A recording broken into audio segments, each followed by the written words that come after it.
Protection in Sonilli. Charles is a young boy who lives in the land of Sonilli. He lives with his mom in the city of Ogasik. For Charles's whole life, his mom worked two jobs, but today, when Charles came home from school, she was already there.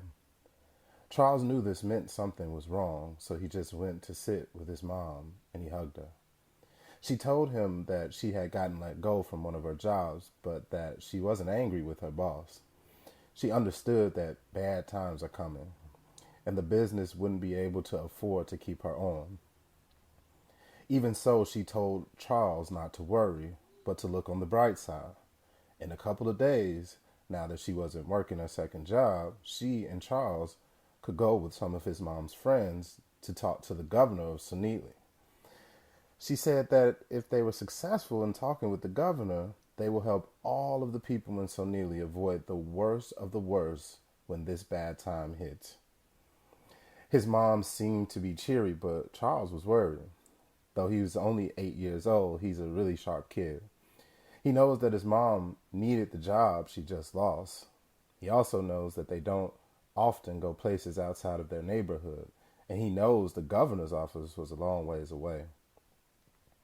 So the next day, Charles sat down with his mom at breakfast before he went to school and said, "Mom, why are we going to meet the governor?" Because he's a man with a lot of power. He can protect a lot of people from the worst of the bad times that are coming. What are the bad times that are coming?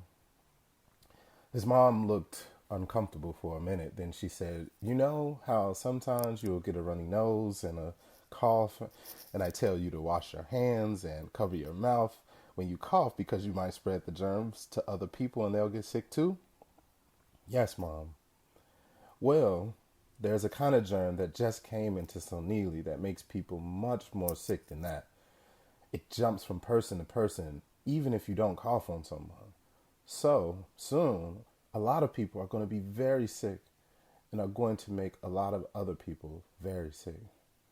Charles thought about it and asked, "But what can the governor do to stop that? How can he protect people from the worst illness?" "Well, there are a lot of people in Sonilli like your granddaddy. They live in places that the governor is in charge of, places where people sleep very close together, where they don't get to wash their hands whenever they want, where even a normal cold spreads quickly. So we're going to ask the governor to allow people like granddaddy to come home so that they can separate from the other people and hopefully not get infected by this germ. It could really save a lot of lives." Now Charles was excited. His granddaddy had been in prison since before he was born. He got to see his granddaddy 4 times a year, and every time his granddaddy told him such cool stories, and he had so many questions about Charles's life and his friends and the sports he plays and how he's doing in school.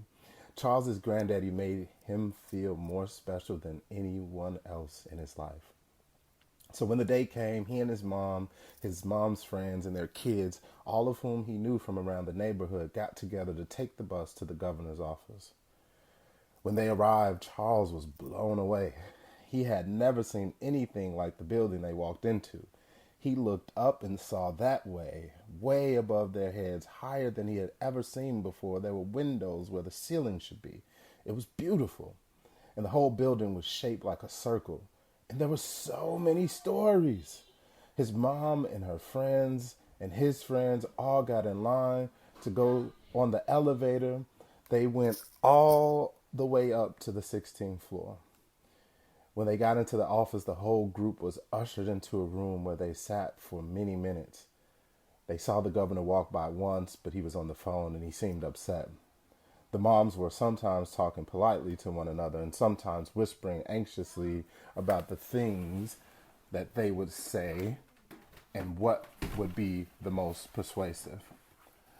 None of the children spoke. It just didn't feel like the right thing to do. After a time, the governor walked into the room. He opened his arms and he smiled and he thanked everyone for coming. He said he was looking forward to hearing what these incredible women had to say, and he was so sorry for the delay. Charles's mom took the lead. "Governor, we thank you for doing everything you can to protect many of the residents of Sonilli from the germ. You have not shied away from dramatic action, and we applaud you for that. There are many people at risk who would be in much worse positions without your intervention. But there's still a population in Sonilli that isn't being cared for, and for whom the germ is especially dangerous. We understand that it's easy to forget about the people that Sonilli keeps in cages, as they are typically forgotten about and easily ignored, and they are most concerning population when it comes to a contagious public health emergency. And Governor, you know these cages are not 6 feet apart. Then another mom stepped up and she said, Sonilli keeps 38,000 individuals in cages in his Department of Corruptions. She gasped. Face flushed. Excuse me, she said quickly. I mean corrections. She paused and took a deep breath. This department has been proven to provide insufficient health care to people who they keep in cages, and every contagious disease that enters one of these facilities quickly erupts into an unmanageable disaster.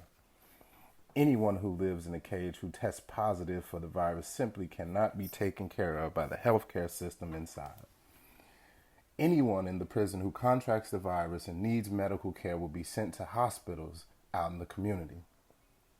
Alicia's mom couldn't hold it in any longer. There are tens and thousands of people who are currently kept in cages in Illinois, cages that are smashed right up next to each other, and they don't have regular access to laundry, and their weekly supply of hand soap is unacceptable, she insisted.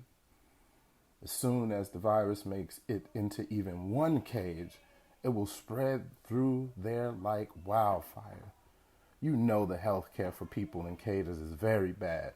The health care in there is also understaffed right now. And the whole population of the Department of Correction, is 120% over capacity. If everyone is exposed to the virus all at once, thousands will die. Stuart's mom saw how exasperated her friend was, and so she stood up and took over. With her typical confident and logical air, she said, Sir, I am a statistician that does research in the medical field. If this virus makes its way into every prison in Sonilli, 7,200 people in cages right now will need hospital-level care. 2,520 will need a ventilator, and between 100 and 504 people will pass away. Everyone in the room looked expectantly at the governor. He didn't move. Alicia's mom tried again. Sir, this is very bad. Sonilli can't handle an additional 7,200 people in hospitals, especially in the communities where we've built prisons. The hospitals near prisons are for small communities that exist near prisons. They aren't built to take care of that kind of capacity we're talking about here. They looked to him again. So what exactly are you asking me to do? The governor finally asked. We need you to start releasing people right now. If we prioritize releasing the people who are at highest risk of death, the elderly and the people with underlying health conditions, those who have a home that they can go to will be able to safely socially distance. They will be empowered to protect themselves from this virus and never need to seek hospital level care. The governor took a moment to think and he said, okay, here's what I'll do. I'll release some of those people, but only if they aren't violent, like they were convicted of murder or something. Charles's heart stopped. Granddaddy was convicted of murder. Then his heart started pounding wildly. It felt like the governor of Sonilli very casually just sentenced his granddaddy to death. Granddaddy wasn't supposed to die for what he did. Even the judge in his case said that, and Granddaddy isn't violent. The room remained silent. Charles was afraid to look at the governor or even stand up like the moms had, so he kept his eyes down. But he said, Governor, my granddaddy's convicted of murder, but he isn't violent. He isn't violent today, and he wasn't even violent during the crime that he was sent to prison for. Like he didn't kill the person. He was there when the person was killed, and the judge said that he was responsible for the death because he could have stopped it, but he didn't. Like, can you please let him go? He really might die if the germ gets to his cage. He's very old and has a heart condition. Then, to the governor's credit, he listened as one by one the other children stood up and talked about how their grandmother is in prison for an action she took trying to protect herself from an abusive partner, and how their grandfather was an Army veteran and took the shot that killed a man and landed him in prison because of an episode of PTSD that was triggered from another gunshot he heard immediately beforehand. One child said her dad was innocent. The governor listened to all the children asking for their homes to be made whole again and asking for the lives of their parents and grandparents not to be cut short, and said, kids, I hear you. But unfortunately, releasing murderers, it's just not a good look. The public doesn't take to nuance well. And frankly, I just don't like people who are violent. I haven't listened to any of the adults who have tried to talk to me into releasing your grandparents. And I'm sorry, but I just can't listen to you either. Alicia's mom, again overwhelmed with compassion, ventured one more try. Governor, what these kids are saying is that our loved ones are not violent people. They've been convicted of a violent offense, but there was a specific reason that they took that action in that one situation, or they quite literally did not commit the act of violence in the first place. The governor paused to look at her and said, we'll release some people with nonviolent convictions, okay? And he walked out of the room. The weight in the room was very heavy, and the group started filing out and made their way back to the bus. Days passed, and the governor's heart didn't soften. The spirits of the moms and the children rebounded over the next few days as the germ spread faster and farther, and as the cries of the people in cages and their loved ones in surrounding communities grew louder. Many groups tried calling the governor, but he did not answer, and he let his voicemail fill up so they couldn't leave messages. They tried to reach him on social media, but he seemed too wrapped up in insulting another white man to notice the cries of the people who needed him. And then the virus entered the cage. Day one of exposure for the cage residents of Sonilli. People's hearts started breaking and frustration rebounded. Thousands of people were sounding alarms, calling for release, begging the governor to have compassion on their loved ones. Other officials started releasing people from the cages they were in charge of. But the governor, the only man with the power to release all the people who could die from this virus from all the prisons across Sonilli, dug his heels in on his decision. People convicted of violent crimes were not going to be released, no matter how old, no matter how sick, no matter anything. Violence must be punished. Those people will stay in prison.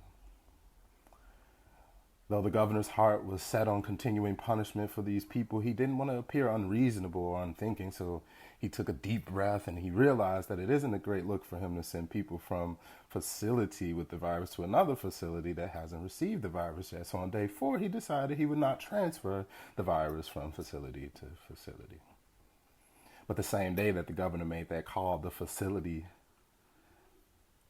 the cage that's holding Charles's grandfather, received their first official word that the virus had infiltrated. Charles wept all night and could not sleep. The next day, he got a call from his grandpa. He kept coughing and he insisted he was okay. Just happy to be able to talk to Charles. Charles's mom came in and took the phone to speak with his grandpa. She stepped outside the door, but Charles could hear the whole conversation, like he always could. The man with the first infection lived in the cage next to Granddaddy's. Granddaddy had been sick for 2 weeks. They tested him for the virus yesterday. He'll find out on day 8 whether or not he has the virus. Charles prayed. He prayed and he cried and he prayed and he hit himself repeatedly on the head with his folded fists. He was so angry that he had had the chance to save Granddaddy's life and he couldn't do it. When he talked to the governor, if he had said something different or not said anything at all, would the governor have released Granddaddy? Could he have said something better? Could it have changed his mind? If Charles had been better, would Granddaddy be safe and healthy right now? He wept tears of anger and desperation until he fell asleep. On day 7, the unthinkable happened. Someone in Granddaddy's facility died from the virus. Someone who was going to be released in just 4 months. Somebody who, like Granddaddy, was convicted of a violent offense. Angry tears welled up in Charles's eyes. This is not right. He should have been released. It's not his fault that the virus came when it did. He didn't deserve to die. Suddenly, Charles was mad for everyone who was still in cages who might die. Why was the governor letting this happen? And the anger at the governor bounced back to fury with himself for not being able to convince him that these people were important enough to care for and protect. He started crying again and desperately looking for the words that he could tell the governor that would make him care about his granddaddy like he does. He went back in his mind over what he had told the governor. Governor, my granddaddy is convicted of murder, but he isn't violent. He isn't violent today, and he wasn't even violent during the crime that he was sent to prison for. He didn't kill the person. He was there when the person was killed, and the judge said that he was responsible for the death because he could have stopped it but didn't. Can you please let him go? He really might die if the germ gets to his cage. He's very old and has a heart condition. He repeated this again to himself. Wow. The judge said that he was responsible for the death because he could have stopped it but didn't. Today is day 10. Granddaddy still hasn't received his results.